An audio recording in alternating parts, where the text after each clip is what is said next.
सर्वांना नमस्कार. आपल्या शिवार्थ डी क्लासेस या यूट्यूब चॅनलला मी सर्वांचं स्वागत करतो. आपण माझ्या चॅनलला नवीन असाल तर चॅनलला सबस्क्राईब करा. हा व्हिडिओ जास्तीत जास्त मित्रांपर्यंत शेअर करा आणि जास्तीत जास्त व्हिडिओला लाईक करा. तर आपण आता 2026मध्ये जी की पद्म पुरस्कारांची घोषणा झालेली आहे त्या अनुषंगाने आपण या व्हिडिओमध्ये माहिती घेऊया. तर आगामी परीक्षेमध्ये हमखास अशा स्वरूपाचे प्रश्न असणार आहेत चालू घडामोडीमधून. तर या ठिकाणी पद्म पुरस्कार 2026च्या बाबतीत जर आपण बघितलं तर एकूण पद्म पुरस्कार किती देण्यात आलेले आहेत तर 131 किंवा 131 व्यक्तींना ह्या पुरस्काराची घोषणा झालेली पाहायला मिळते. तर पद्मविभूषण किती व्यक्तींना देण्यात आला 2026मध्ये तर 5 व्यक्तींना देण्यात आला. पद्मभूषण 13 व्यक्तींना आणि पद्मश्री एकूण किती 113 व्यक्तींना. या ठिकाणी लक्षात घ्या मित्रांनो, जे की असणारा महत्त्वाचं म्हणजे की बाबा हाही प्रश्न आपल्याला इथे विचारला जाऊ शकतो. बघा पाठीमागं काही परीक्षेमध्ये या स्वरूपातही प्रश्न विचारला गेलेला आहे की पद्मविभूषण पुरस्कार बघा 2026मध्ये 5 व्यक्ती. परत एक नजर टाकूया. पद्मभूषण 13 व्यक्ती आणि पद्मश्री 113 व्यक्ती. तर त्याच्यानंतर आता आपल्याला पाहायचं आहे की एकूण पद्मविभूषण हा जो काय बघा महत्त्वाचा आपला नागरिक सन्मान आहे या संदर्भात जर बघितलं आपण तर 5 विजेते आहेत पद्मविभूषण पुरस्काराचे. त्यामध्ये बघा धर्मेंद्र सिंह देओल मरणोत्तर पुरस्कार यांना देण्यात आलेला आहे. कला क्षेत्राशी संबंधित होते ते आपल्याला सर्वांच्या परिचयाचे आहेत. एक अभिनेते आणि राज्य महाराष्ट्र लक्षात घ्या. या ठिकाणी के.टी. थॉमस दुसरा पुरस्कार आहे पद्मविभूषण सार्वजनिक व्यवहार आणि राज्य कोणतं आहे तर केरळ. पुढचे आहेत पद्मविभूषण विजेते एन राजम कला क्षेत्र आहे संगीत या क्षेत्राशी संबंधित आणि उत्तर प्रदेश हे राज्य आहे एन राजम. पुढचे आहेत बघा पद्मविभूषण विजेते पी नारायणन आणि पी नारायणन यांना साहित्य आणि शिक्षण या संबंधित हा पुरस्कार महत्त्वाचा मिळालेला दिसून येतो आपल्याला. त्यामध्ये आणि पी नारायणन यांचं राज्य जर आपल्याला विचारलं तर कोणता असणार आहे केरळ. लक्षात घ्या. पुढचे आहेत V S Achuthanandan. V S Achuthanandan 5वे पद्मविभूषण पुरस्कार विजेते. मरणोत्तर हा पुरस्कार देण्यात आलेला आहे. म्हणजे कोण बघा या ठिकाणी किती तर 2 व्यक्तींना मरणोत्तर पद्मविभूषण 2026 देण्याचं काम झालं. आणि व्ही एस अच्युतानंदन हे सार्वजनिक व्यवहार या क्षेत्राशी संबंधित आणि महत्त्वाचं म्हणजे राज्य आहे व्ही एस अच्युतानंदन यांचं केरळ हे राज्य आहे.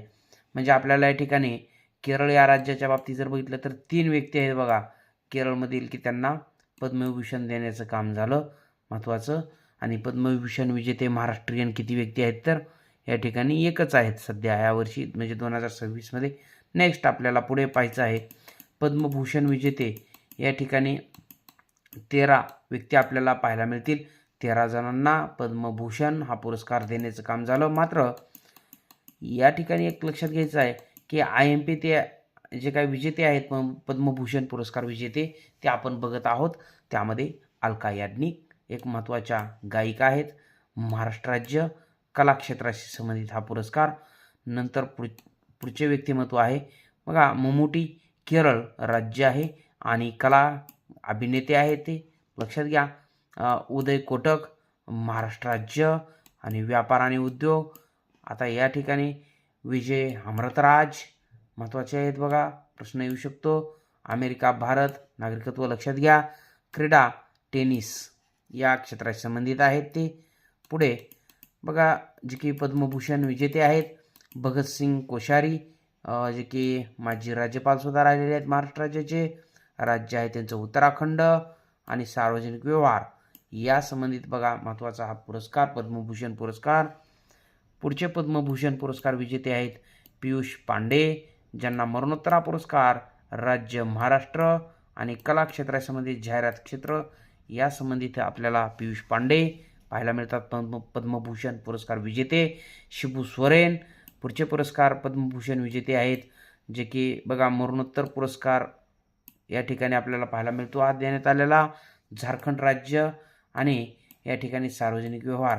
महत्त्वाचा पॉईंट लक्षात घ्या या ठिकाणी आपल्याला पद्मश्री विजेते 113 आहेत एकूण, परंतु आपल्याला जे काय महत्त्वाचे असणार आहेत तेच या व्हिडिओमध्ये पाहिजे आहेत, जे की आपल्याला परीक्षेमध्ये जास्तीत जास्त विचारण्याची शक्यता आहे. हमखास प्रश्न असेल मित्रांनो. हे 2-3 पॉईंट असे आहेत या ठिकाणचे. रोहित शर्मा पद्मश्री 2026, क्रीडा क्षेत्र क्रिकेटपटू भारतीय कर्णधार रोहित शर्मा. लक्षात घ्या, महत्त्वाचं म्हणजेच की या ठिकाणी क्रिकेटपटू आहेत रोहित शर्मा. हरमनप्रीत कौर जे की क्रीडा बघा महत्त्वाचं क्रिकेटपटू, भारतीय महिला क्रिकेट संघाच्या कर्णधार हरमनप्रीत कौर. पुढचं व्यक्तिमत्व आहे पद्मश्री पुरस्कार विजेते आर माधवन. कला क्षेत्र आहे, चित्रपट संबंधित असणार आहे ते. त्याचबरोबर सविता पुनिया, प्रश्न येण्याची शक्यता दाट आहे. IMP असणार आहे नाव हे सुद्धा. क्रीडा क्षेत्राशी संबंधित हॉकी खेळाडू आहेत या सविता पुनिया.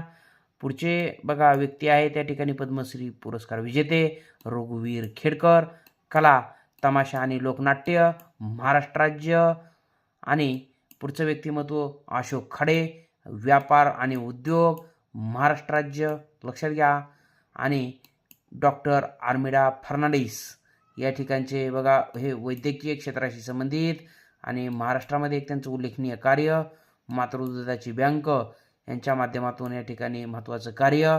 आता या ठिकाणी बघा एक महाराष्ट्राच्या बाबतीत जर आपण बघितलं तर एक पॉईंट आपल्याला लक्षात घ्यायचा आहे की 15 व्यक्तींना या ठिकाणी पद्म पुरस्काराने सन्मानित केलं. महाराष्ट्रातील एक पद्मविभूषण विजेते आहेत.